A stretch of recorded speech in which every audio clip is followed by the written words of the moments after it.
Hello everyone, it's Scott and welcome back to another episode of Feed the Beast Infinity Valve Skyblock Expert Mode. Yeah, so I left the Demon Invasion chunk loaded and as you can see things got a little out of hand. Um, yeah, extremely out of hand. So I think at this point I could probably just kill myself some grunts, break these guys down, and see how many shards I can gather up. All right, that was pretty crazy. So I got 45 soul shards, 45 life shards. Add that to the 16 or so I had in the overworld. Shard. Yep, so okay, 9 and 23. So, yeah, I think I'm going to have enough now to last me the rest of the end game, especially since it's going to take so long to make those crystal clusters. Yeah, so things are going pretty well at the base. I've been doing a little bit of prep work, a little bit of changes over here. I've played around with the automation of I've added a casting basin to this mess, and in order to manufacture here blocks of solid ender. And the reason I was doing that is I was doing some prep work to get ready for the dislocation charms. So I have two flavors. The basic one, Charm of Dislocation, which is pretty easy now, Wyvern core, as well as the solid ender, which is just pouring resonant ender into a casting basin. And then the second tier is what I'm going to need for interdimensional travel. And of course, this is a little more complicated. I'm going to need some Charged Draconium blocks, which is just regular Draconium put through a some kind of RF charger. And then the last thing I'm going to need is the Awakened core. And for that, I'm going to need the Awakened Draconium block, which means I'm going to need to work with the dragon heart. So let's head over here and yeah, why don't I sleep and change it back to day? So here I am up at the RF energy storage. I made a couple of improvements. I've gone to a tier 3 energy core, which is just surrounding the Draconic energy core with 26 Draconic blocks. So that's up my storage to 1.6 billion, which is working out pretty good. And so I have two pylons, one sending, one receiving, which are all hooked up to the power line tesseract. I'm thinking of changing this, though, having one dedicated input channel, one dedicated out. But for now, what I built was the Draconic energy infuser. So, oops, let's just do without the @ sign, energy infuser. And so this is fairly simple. It's just a couple of ender-fused Insidium and a Draconic block. This is just Obsidian and Ender. And so with that, we get a very fast charger that can go up to a 10 million RF storage. So in order to get this to work, I'm going to need 4 Charged Draconic blocks. So I'm feeding this in with a hopper. So 3 Draconic blocks will continue to drop in. And so I think what I'm going to do is set up a extractor here to kind of whitelist, I guess, just to kind of keep it simple. So let's grab item ducts as well as some kind of chest system. And of course a servo.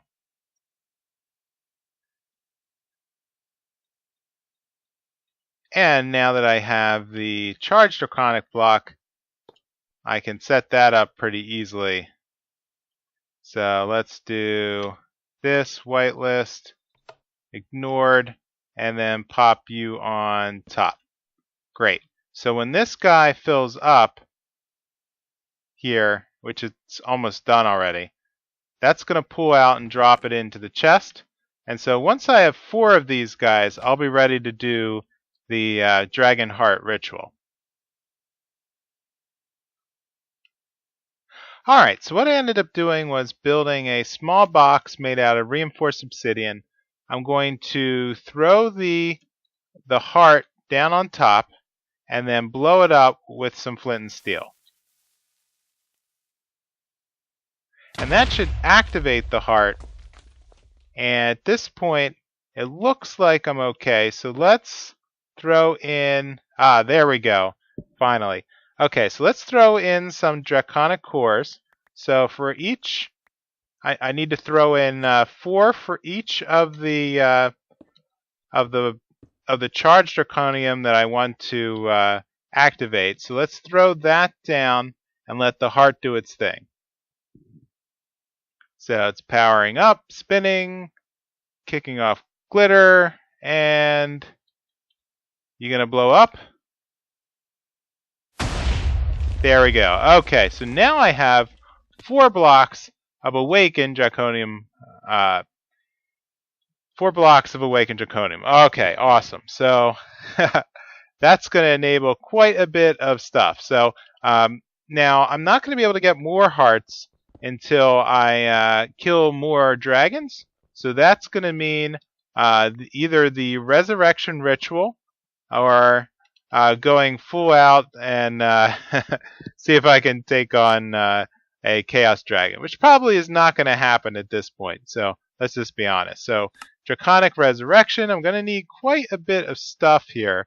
So let's make sure I take a look at this. So I'm going to need 4 more Charged Draconium.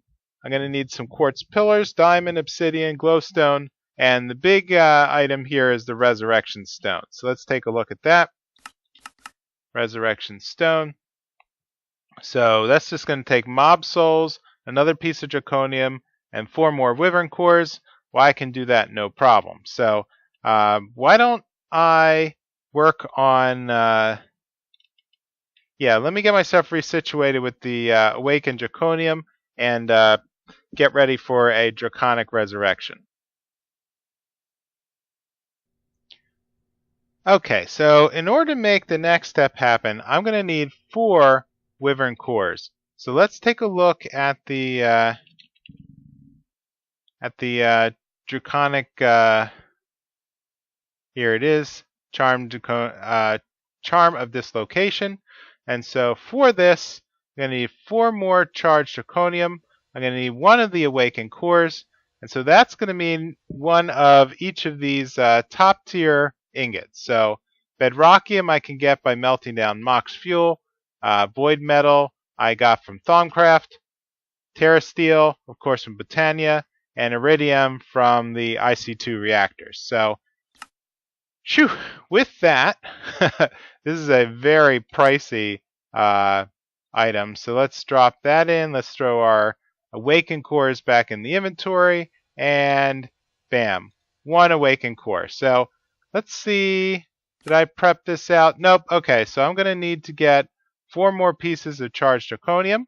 So let me take care of that. Alright, that took way too long. So I ended up splitting the inbound energy into a new Tesseract channel called RF generators. And then the outbound is still feeding the power line. And I figured while I am creating all these solar panels, I might as well put them to use and pump energy back into the storage system. So with that, I'm up to 580 million in my energy core, as well as the storage down in the capacitor blocks downstairs. And so I was able to then craft up the 4 Charged Draconium, and I made 4 more in the ME inventory.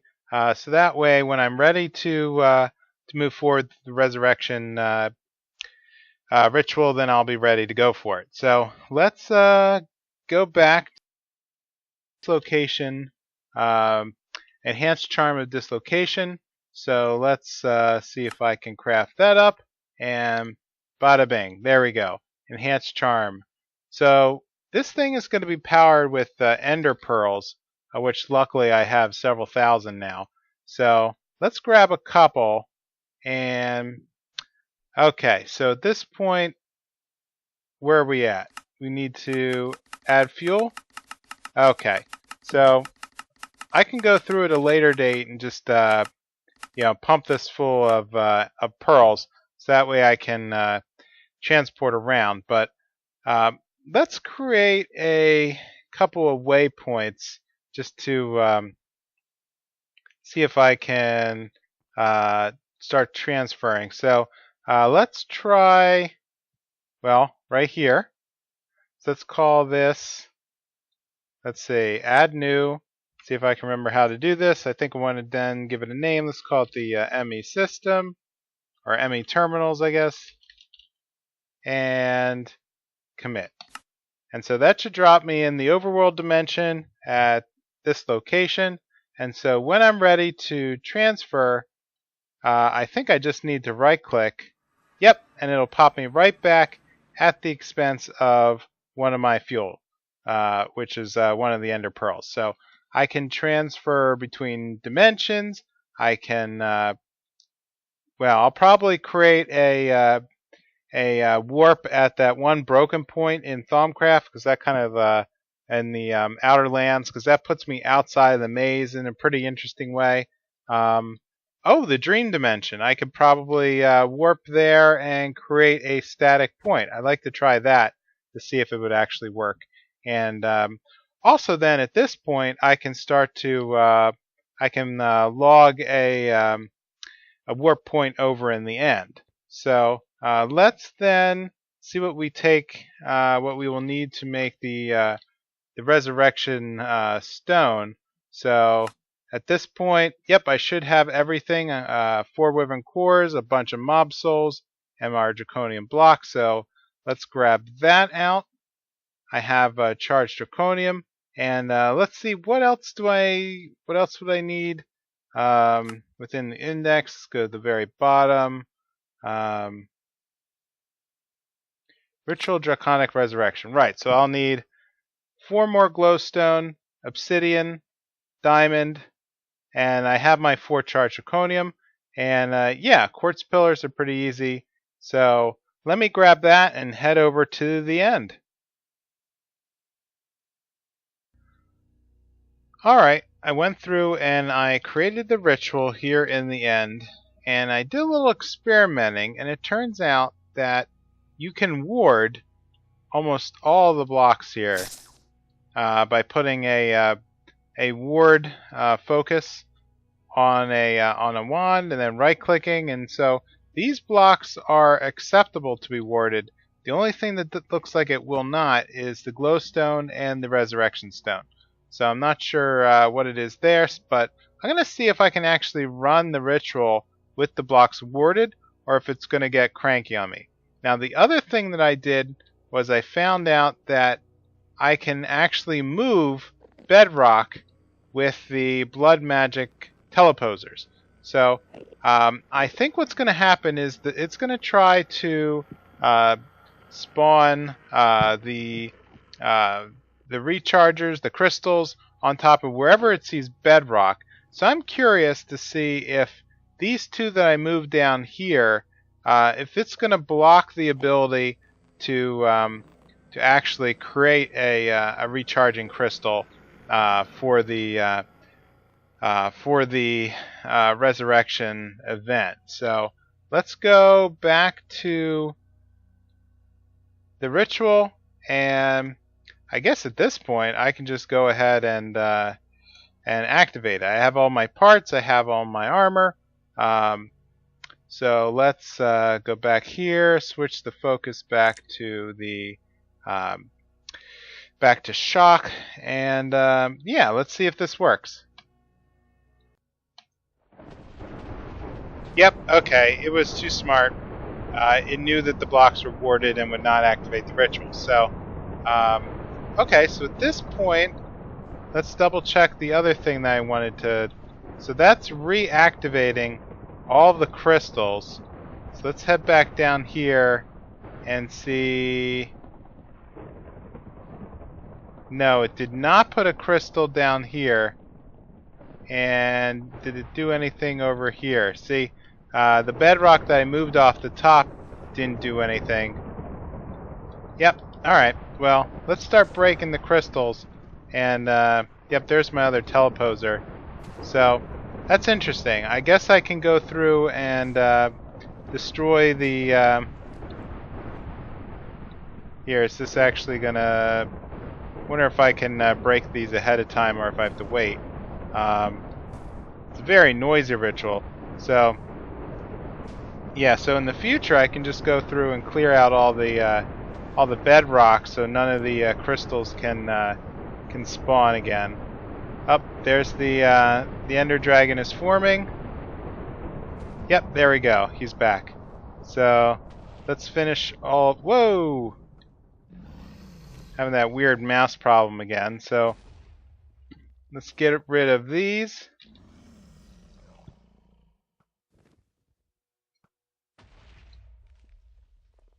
Is that it? Okay. I should be able to take out the dragon now.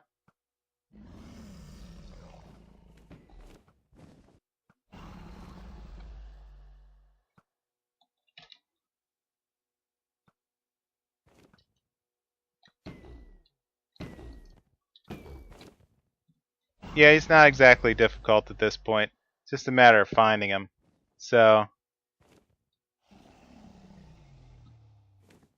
there he is.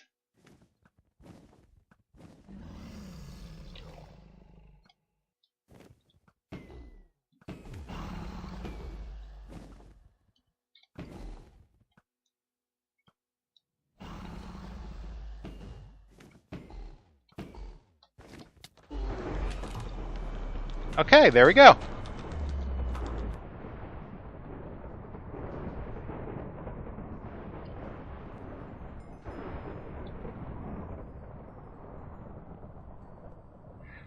Alright, now I don't know if he... Well, I guess he didn't drop any other specials other than the heart. Or if he did, I was way out of range of it. But in any case, it looks like this worked, and it dropped a second dragon egg on top of the first one. So I'll eventually go back and clean these up. But for now, I think that proves out my theory here that I can go through and clean up all the bedrock and move it out here to that platform that's out of range. And that should make it easier to run the resurrection ritual in the future. I bet you that it... yeah, I have a feeling that it completely destroyed... Yep, here we go. Everything but the inner warded... yeah, the little bit of snow that I warded here. So, okay. Well, at least I know I can do it quite easily. So, let me head back to Overworld, and I'll see you soon. Okay, so the last thing I want to make today is something that's going to boost up my RF production. That's the Nether Star Generator. So, Extra Utilities gives us 3 separate Nether Star Generators, one with a 1 times multiplier, another with 8 times, and 64. The 8 times is feasible, though since I have the QED, I can go through and I can make one of these transfer nodes. Now the Nether Star Generator itself is going to be kind of expensive since I have I'm going to need 4 Wither Skeleton Skulls per generator, and then that's times 8. So I don't have 32 of these lying around. I've been burning them down in the, as you can see, 256 Nether Stars, burning them down as fast as I've been getting them. So I grabbed a couple here just to make sure that I had a stack. So the last piece that I'm going to need for the Nether Star Generator is the unstable ingot block.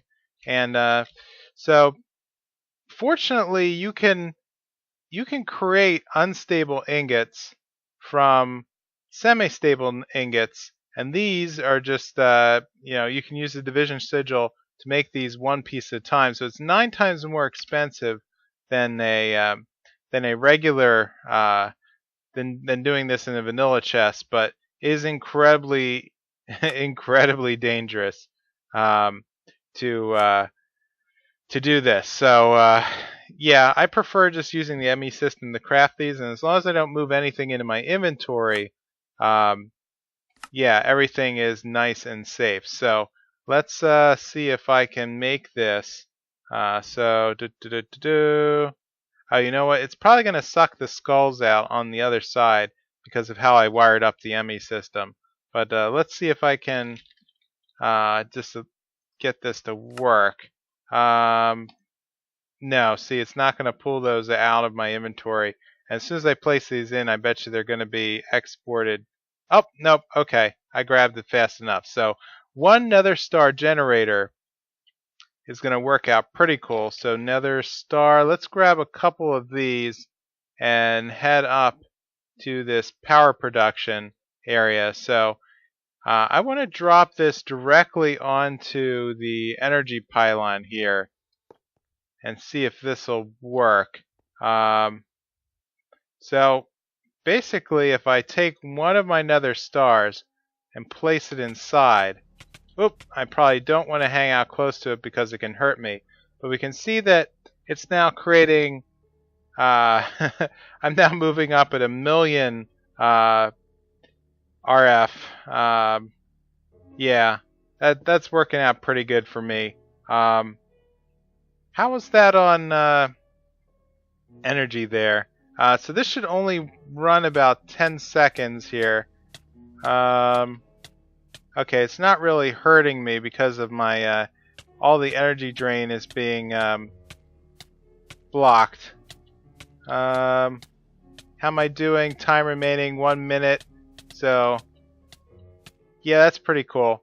So as long as I stay away from this, it's gonna boost my my RF production. So I'll come back 2 minutes later and check in on that. But I think that's covering enough things for today in this episode. So if you could, please leave a comment or a like.